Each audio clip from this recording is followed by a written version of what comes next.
Hi, everyone. So I just want to share my thoughts at this point on the case regarding Brianna Aguilera with the scenario that occurred in Austin, Texas. Now, I have posted, as you can see on my profile, various videos before this that have the family's perspective, the police department, as well as the law firms that have now been hired, as well as possible ear witness accounts of what they heard that evening. So I always encourage everyone to check different resources, look at different things, read different information, come to your own conclusions, okay? Everyone is allowed to have an opinion. Everyone is allowed to talk about things. We all have our First Amendment rights. So I just wanted to mention that. You don't have to agree with anything that everyone says. You don't have to agree with anything that I say by any means, all right? I'm just one person who's just out here speaking my mind and what I feel about things, and I'm allowed to do that. So that being said, one other disclaimer. Do not go reach out to anybody that I may mention or talk about beyond this point. It's just not necessary. We don't encourage that here. We're all going to be grown-ups, and we can all have a discussion without being mean, right? So we're going to do better in this world. My personal opinion is that the main issue in this case has to do around investigation and the lack of an investigation. That is really what is upsetting people, what is upsetting the family. The reality here is that the conclusion of his self-exit came way too soon. And the wanting to close out this case is also just not a feasible thing that would be done at this point in time. One of the things that we're waiting on when it comes to facts and evidence is the autopsy. While the physical autopsy can be done and will take its own time to do, there's still other parts to complete an autopsy report that's going to take much longer, and which is in general why a case would remain open. Toxicology is being performed, and that can take up to 6 weeks at least. All of that really depends on the area and the backlog of tests that need to be performed. In a higher populated city, for example, where I am in Los Angeles, that can take a really long time. And a good example of that is the David and Celeste case, where toxicology has taken a long time. The court is now just blocking that autopsy. But however, depending on where you are, times can vary on that. So that's an important part of this, as we do know that there was underage drinking, but you also want to know if there was anything else in Brianna's system. Now, what was also done in this case is that, I can't say the word, but a grape kit was performed. And that is going to take time to come back. And honestly, I'm not sure the timeline on that. I have seen in some states and stuff where those kits are so backlogged that it's devastating to women, honestly. Without a medical examiner actually stating what the determination is, if it was a self-exit or a homicide or potential foul play, you cannot call it that without that information. So that's where people are frustrated that it seemed like a call was being made way too soon. Now let's talk about the evidence that the Austin police talked about in their press conference yesterday. Specifically, a lot of the evidence that they spoke about was coming from Brianna's phone. Now, this is really important because, again, people want an investigation done properly. Now, police did not take custody, if we're talking about a chain of custody of belongings, of Brianna's phone. They actually gave it back to her friends.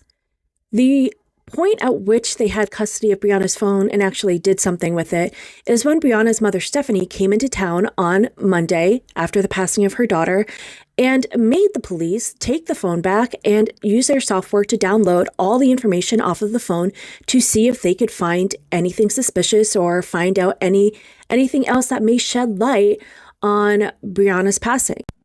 Now, the mention of a note is another piece of evidence, and the one thing I will say about that is simply you need to do more than just look at something and take it for what it is. And a lot of what I've seen thus far is just taking things at face value in this case without digging into it further. What we do know contextually in this case is that Brianna is studying criminal law and she wants to be a lawyer. She's also got creative writing classes that are going on. She's a student in college, and what that workload may look like can vary for anybody. However, you won't know that unless you actually reach out and verify with other sources what's going on in her life. Speak to professors, speak to Texas A&M, and you actually might find that that might have been part of some of her schoolwork that was going on. You also might come to the conclusion that it was not part of schoolwork and that it was an actual note of some of her thoughts. However, the point here is, unless you actually investigate that, you cannot come to a final conclusion. Another thing that has just stuck in my mind that they mentioned was that they said that she had some self-harm earlier in that day. And honestly, that just gave me more questions and answers, because what does that mean? And what is the source of that information? Is that something that you also found evidence of? Do you have a video or audio or something that says that?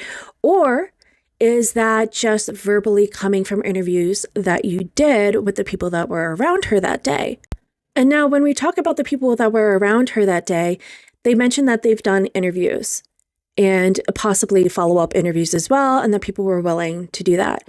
Mind you, a lot of time did go by before they actually spoke to these people, instead of just trying to find out who they were and bringing them to the station and doing interviews right away. That being said, having an interview is one thing, but actually doing something to investigate would be getting subpoenas and getting a subpoena for their phones specifically to download their information so you can corroborate what they have told you and what you've learned from Brianna's phone, because you want to put together a timeline and see what is true, what is false, what lines up and what doesn't. Again, that's what you do in an investigation. You have to look into things. I believe that, as difficult as it would be, if the conclusion is that this was truly a self-exit, and that is absolutely a possibility here, okay? Regardless of anything, alcohol is a depressant. It does not help, especially if there was anything bad going on that day. And sometimes the people that smile the most are struggling the most behind that smile. That may or may not be the case here. However, a family can grapple their grief and work through that if they know and have trust that an investigation is done. And that is the problem here. That is why people are upset. That is why people are asking questions. That's why this is being spoken about, because there is no trust in the situation. And this has been a mess. If this was somebody who was a loved one of yours, I don't think that you would be okay with the way that the department has handled the scenario and what they qualify as looking into it and an investigation and how fast they came to a conclusion on everything. I think you would want more answers as well. And unfortunately, most of the comments, I was shocked. I learned so much through this, is that the people of Austin do not trust their law enforcement. That is the reality. It is shocking, the comments I saw. People saying that they've gone to them with things and they don't do anything about it. People saying that due to the history, they just won't go to them with things because they know they won't do anything about it. History with the Ladybird Lake unalivings, that consistently the three words that seem to come out of the mouths of this department is no foul play. I also think, as a city that has a big university of it, that as a parent of someone that will be looking at colleges in a couple of years as well, at this point, everything that I've seen when it comes to the Austin PD is I would actually never send my child to school in that city. And that's really sad to say. But there's a lot more than just what goes on at the campus. It also has to do with the city that they're living in and how comfortable you feel having them there. Are they safe? And if they're not safe and they have concerns or something happens, is there somebody there that will investigate that is holding people that do things wrong accountable? And if you don't feel comfortable with that, how in the world are you going to send your most precious, prized human being in your life to go get an education there? And again, that is the main issue, is just a sloppy or lazy and lack of investigation. Actions speak louder than words is something that I truly believe in. And when you talk about something like trust is the hardest thing to earn, but it is the quickest thing to lose. And it seems to me like the people of Austin have lost trust in their police department. And that should be shocking, and that should be concerning, and that should be something that they want to change. And that should matter to the city of Austin, the citizens of Austin, and to anybody that has anything to do, whether you have a student there, whether you are a student there. This should matter to you in the sense of, is there accountability in your law enforcement? Mind you, again, as I just said, it takes a lot of time to earn, and it's been lost. So I would say, start even here with these investigations, look into them, trying to maybe mark something as a self-exit on cases to potentially keep data points low of crime in your city does not help anyone. The paperwork in that situation does not matter. It matters if people are actually safe, if they feel safe, if they feel they can go to their law enforcement. And when I see the amount of comments and the stories that people have wrote on my videos, like I just said, I am mind blown. I mean, I have not even dove deep into the Lady Bird Lake deaths. I know that there's a lot to those, but I learned so much, and it was really sad to see the lack of faith in their own law enforcement. Now, whatever is going on with Brianna, if something tragic is really going on, and this happened, again, I think the family can work and grapple through that grief, but it's just the fact that they don't feel they have answers. And they don't feel they have answers because they don't feel like everything has been done to verify everything. There's people, neighbors in that building that were not spoken to. The fact that the building was not even contacted immediately is shocking. If there is ever a time to wake up the owner of a building, it is then. Like, you knock on the door, you find out where they live so that you can immediately get access to a security footage, to information about residents, and try to solve it. The fact that this took so much time that went by and was passed is honestly unacceptable in what would be an investigation. I just wanted to give some of my thoughts on it now that a lot of the information is out. My thing is, again, it just seems to be investigate. And I will say from the Tony Busby press conference, it seems like when it comes to what is the next action in this case is that they're going to be asking for Texas Rangers to look at this. They are going to be asking for a new detective from the Austin Police Department to be assigned to this case. And it seems like they're possibly going to be reaching out from the governor. I'm trying to remember if that's exactly what they said. I could be wrong, but I feel like I remember the mention of a governor. So you can correct me. I have no problem saying I'm wrong when I'm wrong.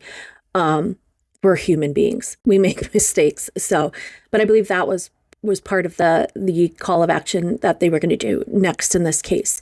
So I will stay on top of this, and I will report any updates in this. I also cover a lot of other cases that are ongoing. So if you feel like this is a place that you want to be, feel free to like, to follow, and that helps my very small channel. I am just a person here talking about things. And I have empathy for others as well. And I have empathy for this family that they want answers, and they just want to know. They want to know what happened. They want an investigation. They want to just know that everything was looked into. And that is the main case that I see here, is just people want an investigation done when something bad happens. I'd love to know your thoughts in the comments now that we've seen kind of information from everyone kind of come out and where we are at this point, approximately 1 week later from this tragic incident of the loss of Brianna Aguilera. As I always say, everything in the dark always comes to the light. We may not have answers today, but I believe that answers will come forward at some point in this case, and more will be known. And hopefully if there's anybody out there that has some involvement, that knows something, please speak up, please contact. I'm leaving the tip line information up on the screen this whole time because I think that's important. Something that I noticed from the police department is I am glad they mentioned who to contact for mental health. However, they did not mention who to contact if you did have information about this case, which again, it's just like, it's kind of your job. Reach out to authorities, reach out to the law firms that are supporting the family of Brianna Aguilera. It is the Gomez law firm and Tony Busby who are representing them at this time. everyone deserves the truth. So thank you for watching, and I will see you all in the next one.